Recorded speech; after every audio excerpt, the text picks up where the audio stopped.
at domestic refining, and we also look at the issues bordering on subsidy. If we address this, Nigerians and the Nigerian government will earn more money from the crude oil sales, and that money will go into CBN. It will shore up our reserves, and it will support lots of other imports and the pressure in USD. So when this happens, our Naira we appreciate. We are also encouraging government. If you remove subsidy today, where are you going to put the money? If, for example, removing subsidy can, number one, solve ASO's problem permanently, so that ASO will never go on strike again. If we can also use it in addressing healthcare, that is another good one. But again, because of the trust deficit over the years, it is always a problem. That is why Labour and government must sit down to define the processes, to define the palliative that must be put in place for the Nigerian masses, so that we will feel this impact when it's finally done.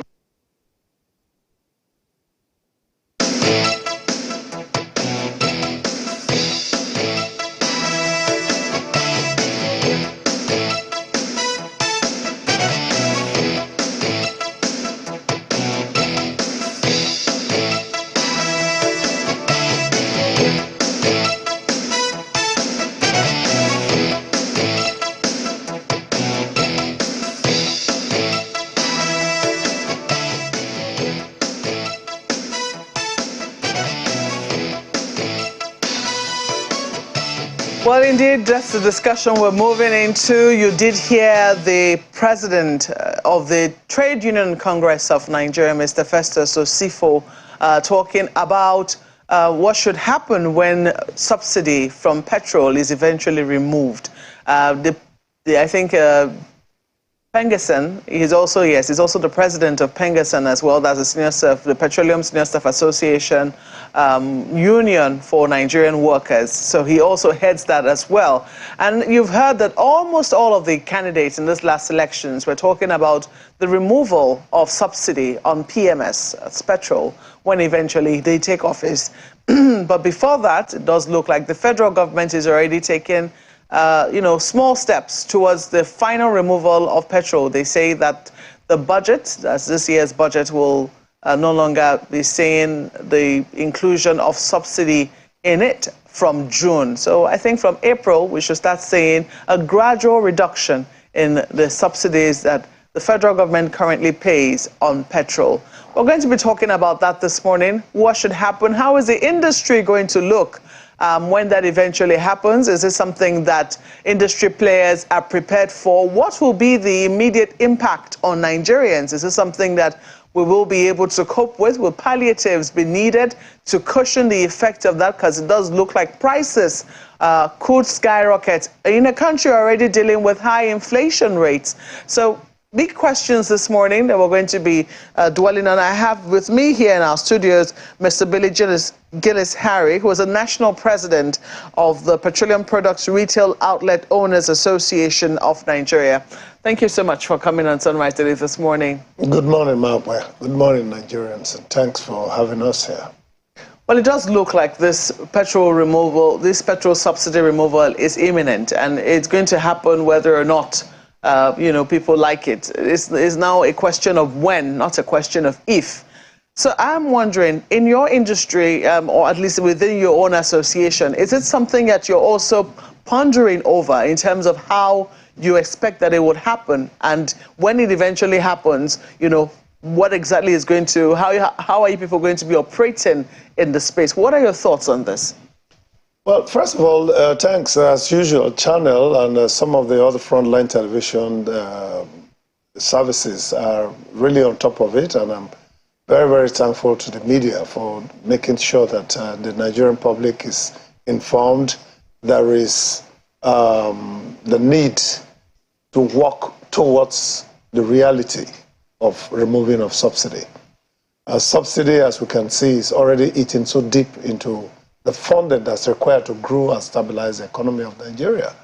So for us in PETROAN, we are the petroleum product retail outlet owners, and our focus is how to make sure that there is efficient delivery of petroleum product to Nigeria, because we know that this is a very critical service that's required to grow and drive our economy in Nigeria.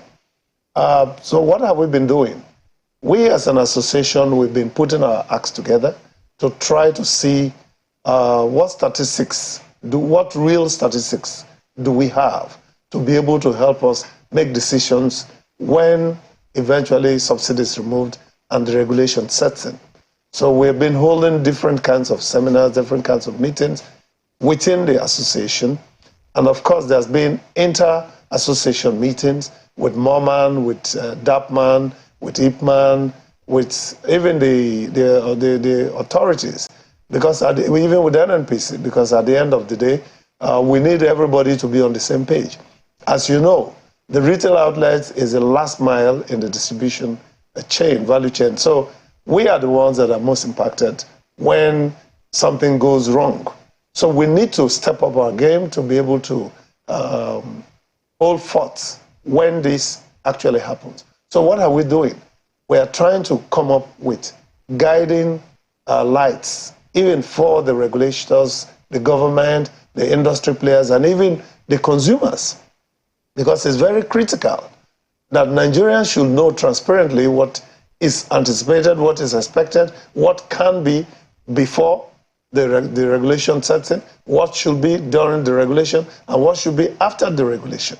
So we recently had a major conference, workshop that was organized by the African Refineries and Distribution Association and anchored by MOMAN, that's a really very senior partner in this business.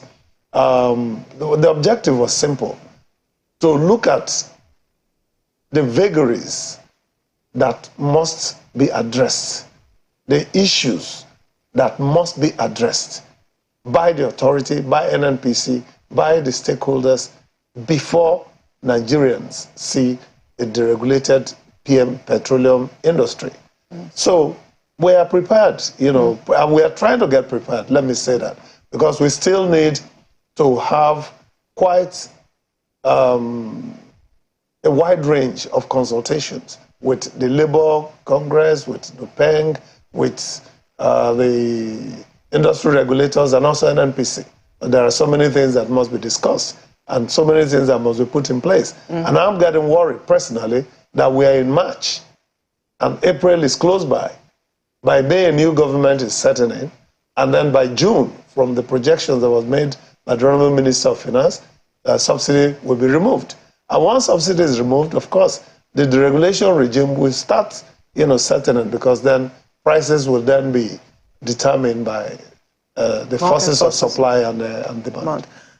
So a few questions there. You've talked about things that must be put in place, and you also talked about having meetings so that you can, come up with some statistics. I'm very interested in some of the statistics that you have been able to come up with that you think might be able to help planning within that sector. Well, but some of the things that we've done as an association, when we started looking at some digital methods of ensuring that data is gathered and data is processed, analyzed, and be ready for use when it's needed. Our members in the last 1 year plus are keying into our technology, the 3P technology, which we developed in-house to make sure that we're able to track what our members are doing. How do they buy petroleum products? When do they buy? Where do they buy? And how do they sell? Who buys it? When do they sell them? Well, it's a difficult task that we set for ourselves, but every a great step must start with a very humble first or two steps. So that's where we are. You're still in the process of gathering the statistics? Yes, we are. Okay, you don't have any concrete ones that you can share with us? Well, not that we don't have. We at least, as it is today, for members who are subscribed to PETROAN's platform, we already know. If you go on our website, you can see the number of retail outlets that are already registered with PETROAN and their locations where they are. So obviously, when everybody keys into our 3P technology, which will help, of course, the industry a great deal, because it will let us know our true consumption value, our expectations, what are our storage capacities, what are the transportation methods that we have. We are making all this in-house, and we hope that interacting with all the other associations that are focused on that. For instance, I know that MOMAN is also very key and in trying to make sure that there is adequate statistics to guide the process. So I think everybody, even DAPMAN, is doing the same thing.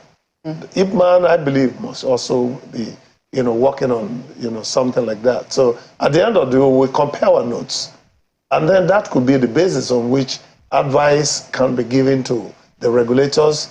And also, by so doing, we are also actually holding ourselves accountable. We're also self-regulating somehow to be able to help this regulator in the industry to be much more successful when the regulation sets in. Well, we do know that big questions have been raised as to how much we actually consume in the country. It went up from 30 million liters to 60 million. Now we're between the range of 60 and 80 million liters, a figure which many Nigerians dispute. But we will be, looking at some of those things in a bit. We also have another guest in Lagos to also help shed light on this issue. Coyote. Well, thank you, Mark. We've since been joined by Mr. Martin Onovo, who's a petroleum engineer, former presidential candidate of the National Conscience Party in the 2015 election. That's NCP. Also made a run in the 2011 election as well. He joins us live in our Lagos studio. Good morning, Mr. Onovo, and thank you for joining us on Sunrise Daily. Good morning. Well, subsidy is a lot of things to different people. We've seen the positions, for example, of the presidential candidates in the build-up to the elections. But what is this petrol subsidy? The removal or not? What is it to you? Well, the first thing is we shouldn't be in this situation. So we should first blame ourselves that we even got to this point, where we are in the top 10 oil exporting countries in the world, and then we are also members of OPEC, and then we have to import petroleum products. That is a dysfunctionality. There is no way to justify that. And funnily, we've been here for very many years. We're here for 30 years. And that shows our lack of capacity to address minor challenges. Right. So you've looked at the years up until this moment, but clearly we need to forge ahead. It's important to learn from the past. I mean, that's how you don't keep making the same mistakes Exactly. again. But particularly about the subsidy removal, which looks like it's inevitable anyway. This current administration has given a terminal date to it. Again, we've heard the presidential candidate seeming to speak from the same side of the mouth, saying, well, this is our position on subsidy. Feel it should be removed. Do you agree with that? Because it looks like, again, No. Labour is divided. So you don't agree with the removal of subsidy? Interestingly, when we ran, we gave the right answers. And all Nigerians know the right answers. I insist. Even the current ruling party knows the right answers. The right answers to what exactly? To the situation. It's domestic production. It's domestic production. Why do you export crude oil? You have 4 existing refineries. Existing. It's not proposed. You have Old Port Harcourt, New Port Harcourt, Warri, Kaduna. Existing. Now, you keep them idle, you go to import. What do you think can be more wasteful than that? And I think that that's the point that has been raised. I mean, listening to Dr. Billy Skili-Harry and then the head of Pengasan as well, saying that, well, we feel it should be removed, but the question is what should be done about it. But let's explore the point. No, we do not support removal. You do not support removal. It doesn't make sense. So let's explore the point about the refineries, which you talked about, that should be working. And I think there's a general consensus on that we need those refineries working. Again, how to go about it is the question. But if the refineries work... No, that's not a challenge anywhere. Well, some say that... Niger Republic is refining. Ghana is refining. How to go about it. You fix the refineries, it's a maintenance issue. So should the government be in charge of those refineries? Should they be in private hands? That's what I mean. These are neoliberal complications. The refineries belong to us. Right. They are public entities. We can operate them. We should be operating them. So it should be government operated? Oh, definitely. Okay, so what happens then? Because it's government owned. Okay, so they buy and crude. And if Kayode wants his own refinery, well and good. Kayode, get a license, go and build yours. That's okay. So they buy crude, for example. Let's walk through the process so Nigerians can understand. So they buy crude at the international markets, what, $100, $120. Whether or not it's actually gotten from Nigerian soil or not, they still have to pay the international price. Yes. Then it is refined. Do you want government to still be paying subsidy for the petrol that gets into the tanks, the fuel, the generating sets of Nigerians, or it should be determined by the market variables? That's what I'm telling you. You have jumped to the top. You're avoiding the fundamentals. The first question is this imported petroleum product or domestically refined petroleum product? I'm saying you have no reason to import. So you've made that point. My point is about subsidy regime. Subsidy is principally for imported products. And let me tell you, do not justify this error because it looks like there's a mob mentality now. The majority wants to move in that direction. It's a wrong direction. You've done it over 20 times in the last 40 years. Which one? The removal of subsidy? Oh yes, you removed, the last one was 2016, and you celebrated. But I still have the celebration. Subsidy as we have it now. Because you don't understand the economics. Let me explain it to you. Once you remove subsidy today, inflation follows you. Do you agree? If inflation follows you, devaluation follows you. You will need more subsidy. That is what you have been doing. So you agree that subsidy is still on? Yes, clearly. Okay, because as long as you're importing, no, as long as you're importing, it's very wasteful. It's very wasteful, and it has multiple dimensions of waste. There's the waste of the investment you made in your refineries. They are not cheap. There is the waste of paying 67 billion naira in salaries per year to people who don't produce anything. So there are multiple dimensions of waste, and that's why you must not do the wrong thing in the first instance. And that's what we do in Nigeria. We do a wrong thing, we ignore the wrong thing we have done, we start overanalyzing how we can build on a wrong thing. But you don't build on a wrong foundation. You correct the foundation. That's the right thing to do in engineering. So I'm trying to really follow the trend so we can get Nigerians to have a good understanding. So the government says we're going to remove subsidy. The incoming administration, well, the decision has been made even before it comes on board anyway, and the presidential candidate, now president-elect, has been clear on the subsidy regime, what the decision would be like. So my question is this: we have the Dangote refineries up, we have some work on Nigeria's refineries as well. Are you saying that we should allow the market forces to decide how much we buy petrol eventually when they're up? Or what exactly are you saying, that government should still try to subsidize for the poor? Because you've made your position clear in previous times. So I want to know if you've changed that position. No, the position cannot change. It's a correct and validated position. So subsidy should continue. The alternative position has been tried over 20 times.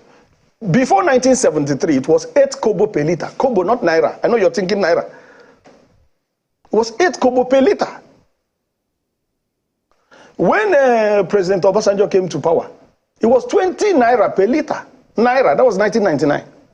When he left, it was, I think, 75 naira per liter. Yar'Adua returned it to 65. So Yar'Adua has the same kind of perspective we have, because we oppose the increase.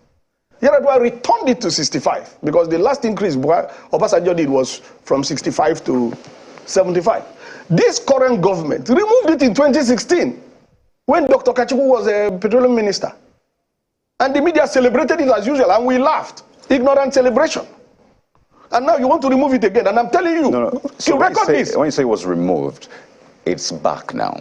The government is still I just explained to you why it comes back. Exactly. So no, it's important to put that in context, so we don't think subsidy has been removed. It was removed. But it's back now. But because it's economically naive to do that.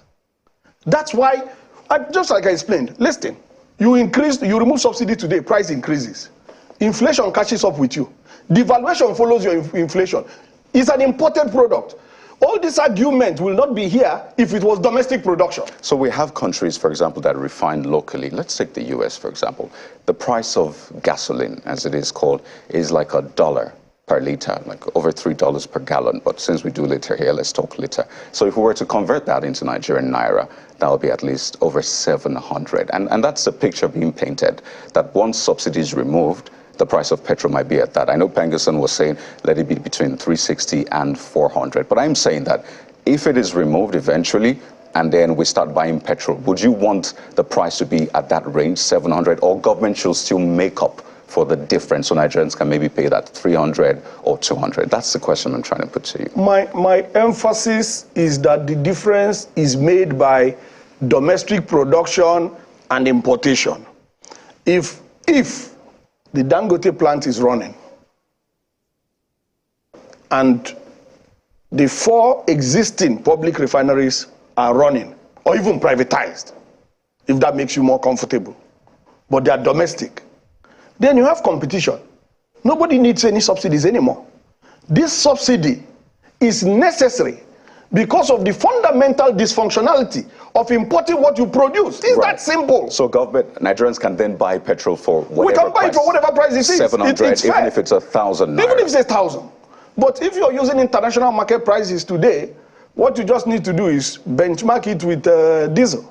It's going to be in that same range. So 1,000, you think that is fair for Nigerians? It won't be now. You see what you're trying to impose. It's not right. No, I'm trying to get you impose clearly. a price regime for imported product, which is a dysfunctionality.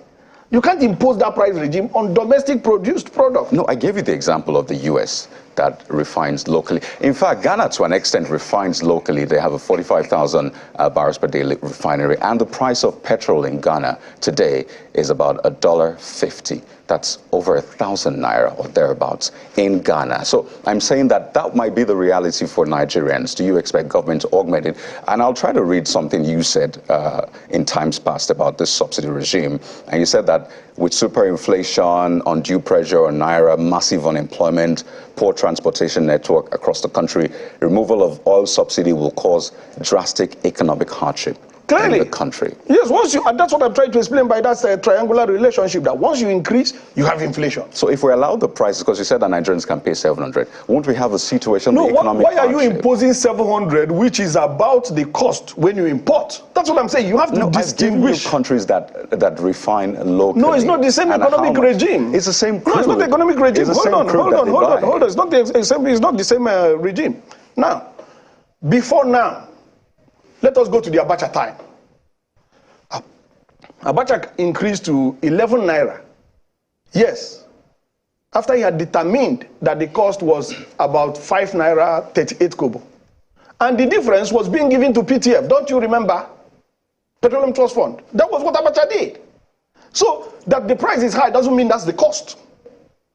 Abacha deliberately over-increased so that he will have money for PTF. So it was like a tax. So don't bring those scenarios you're painting. No, I'm giving you real-life scenarios, actually. Real-life examples. Don't bring those scenarios. It doesn't apply because in many countries there's a petroleum tax. That's a different thing. That's a different thing. What I'm saying is that if you are domestically producing, it's a lot cheaper.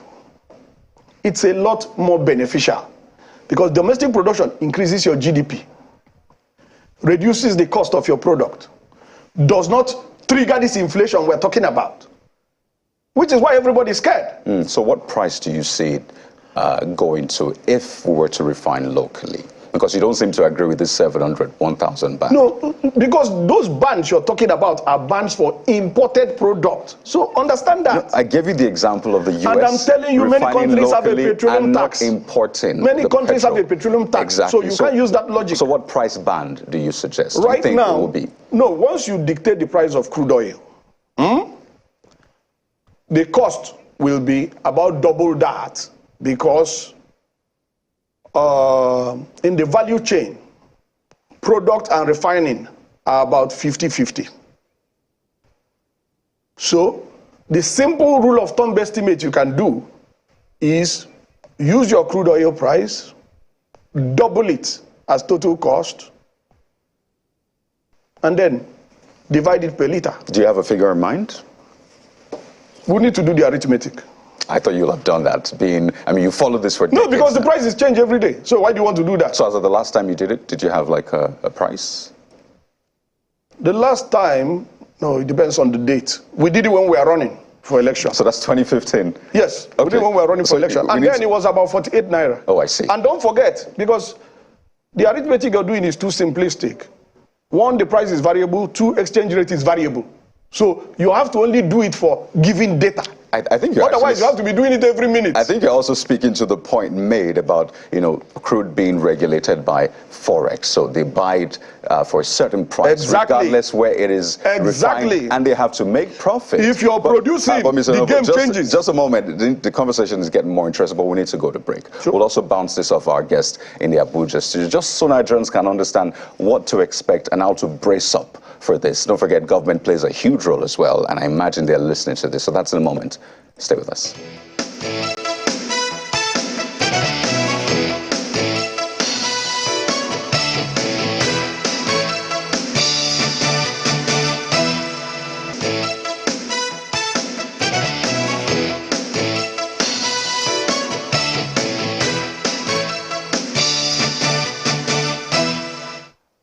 Yeah, welcome back. Let's continue this all-important conversation. After all, we all have to depend on petrol one way or the other, so you know why this hits a major nerve with Nigerians. So let's go to our Abuja studio.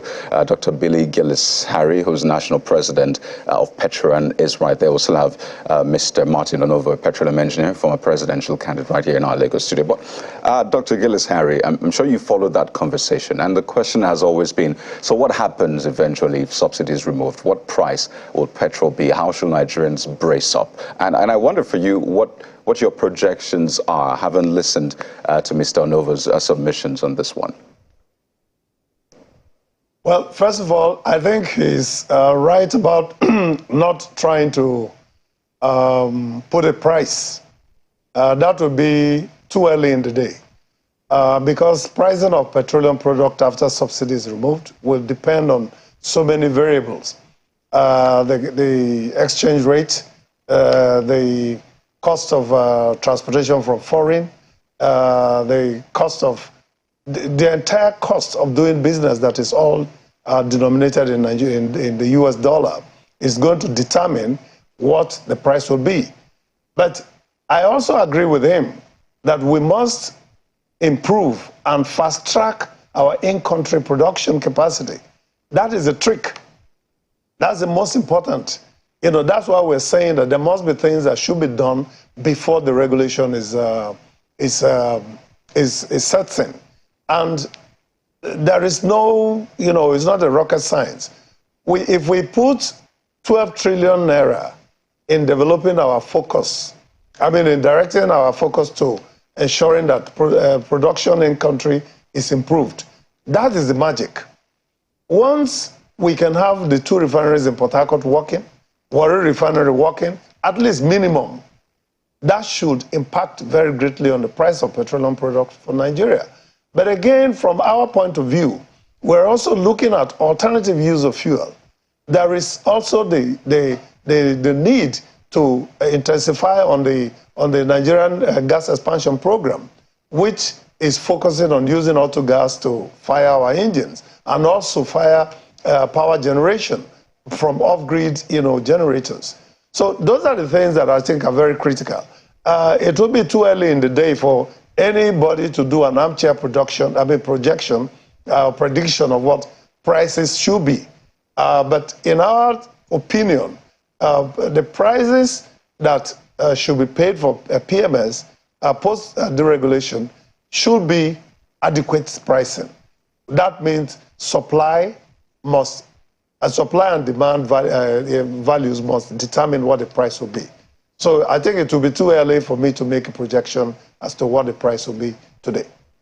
So it's not too early for the TUC president. They have started asking government to peg the price between 300 naira and 400 naira. From your own knowledge of, the value chain, even though it is still largely dependent on imported products, do you think that this 300 naira to 400 naira band will work? Well, with due respect to the president of Pengasen, I mean, he has his opinion and what they think should be done. But you see, this argument about the removal of subsidy, going into the regulation regime should not be, I agree or I don't agree. We must really look at the reality of what must grow Nigeria. And for me, that's a critical point to address. What do I want to see Nigeria be in the next 1 year, in the next 10 years, in the next 50 years, even after we have passed and our children are taking over? No, that should be what we must focus on. We don't have to play to the gallery. We must ask ourselves the pertinent fact of what is the reality of the economic factors that should determine how we grow our economy. Imagine putting 6 trillion into repairing Nigeria's refineries. That automatically should guarantee production of petroleum products that is taken from our domestic crude oil, consumption value. And that should guarantee us selling our products even less than 100 naira. That is not happening in the immediate. Well, we know that only one refinery is being fixed as we speak, and that's the Port Harcourt refinery.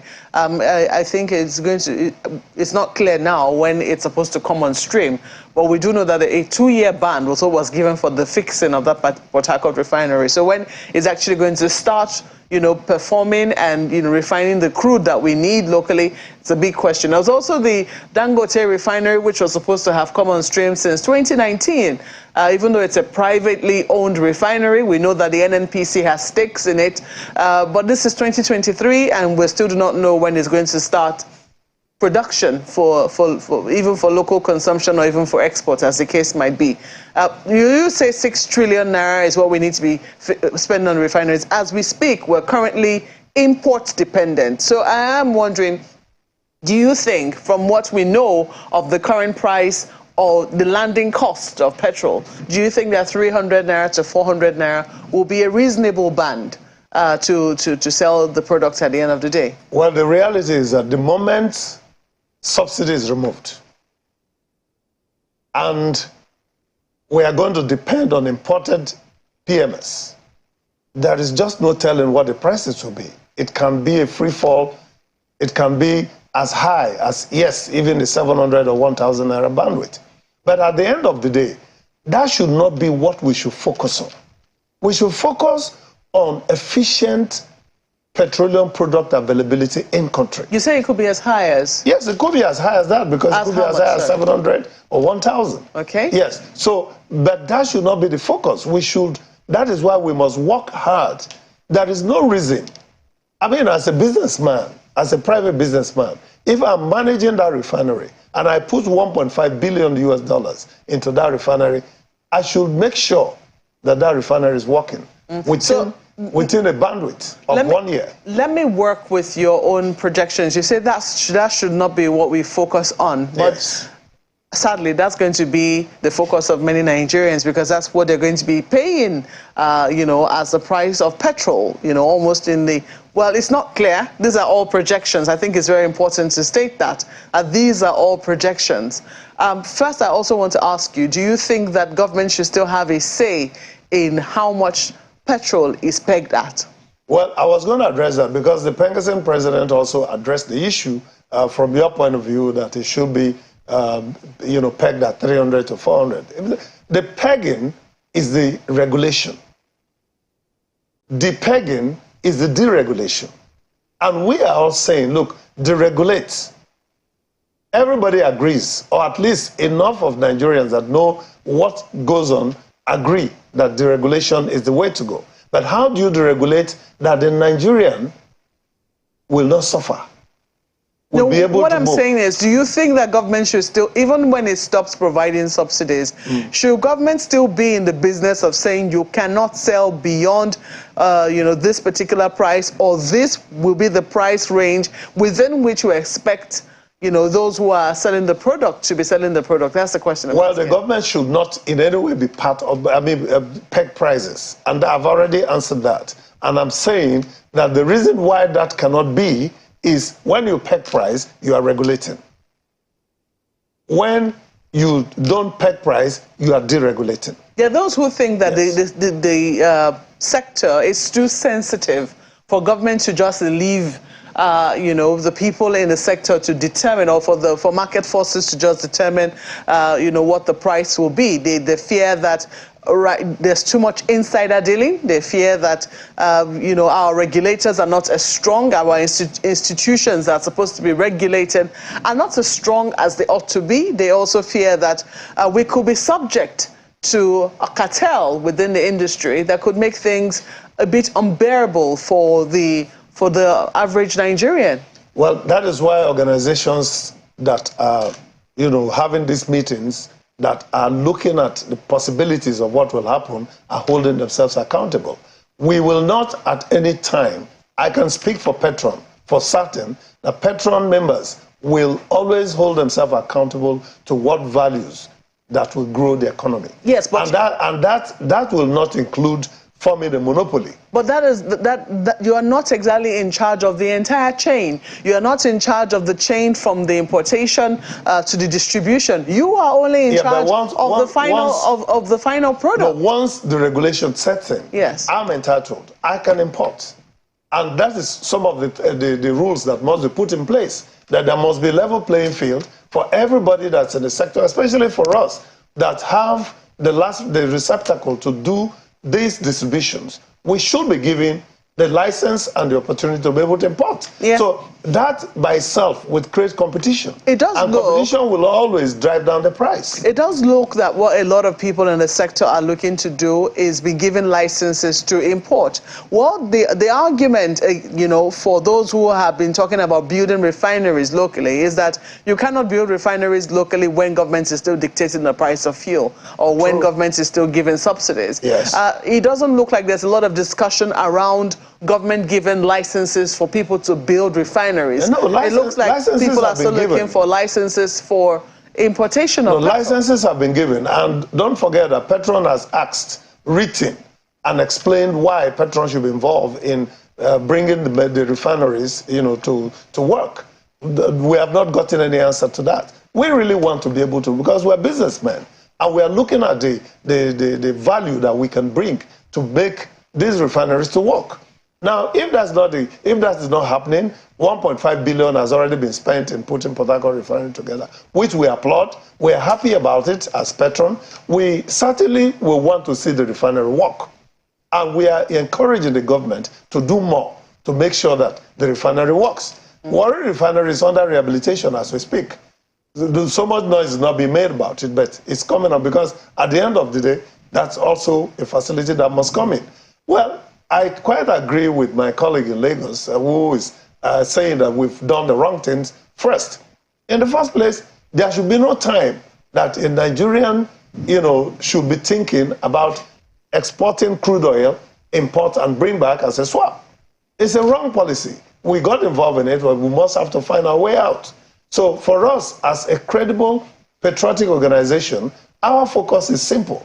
Do what will grow the economy on a daily basis. But to allay the fears of Nigerians, PETROAN, as a responsible and patriotic organization, will not, you know, support any kind of cartel or monopolistic, you know, business in this. And of course, we have quite a lot of punch in this business, because we are the ones that are dealing with all the markets. Whether you are a president, or you're a minister, or you're a housewife, or you're a farmer, you must use our receptacles to dispense fuel to you. So certainly we will play a key role in making the regulation to be stable. And we certainly want to take the opportunity to inform Nigerians that there's nothing to be afraid of. What we need to do is let's sit down and discuss. And of course, I do advocate that even the consumers should be part of it. Like in the last workshop that was organized by Ada and Moman, the consumer protection lead was there to be able to talk about what consumer protection will be post the regulation. Well, Dr. Billy Gillis-Harry, we certainly will be holding you to your words. I mean, when eventually this, because we now know it's a matter of when, how it's going to happen is still very unclear. And what will happen after that is still very unclear, but we certainly will be holding you to your words that you will not be a part of any catalyzation, etc., etc. You will only be interested in what grows the economy. Thank you so much for coming on Sunrise Daily this morning. Thank you so much. Well, over now to you, Coyote.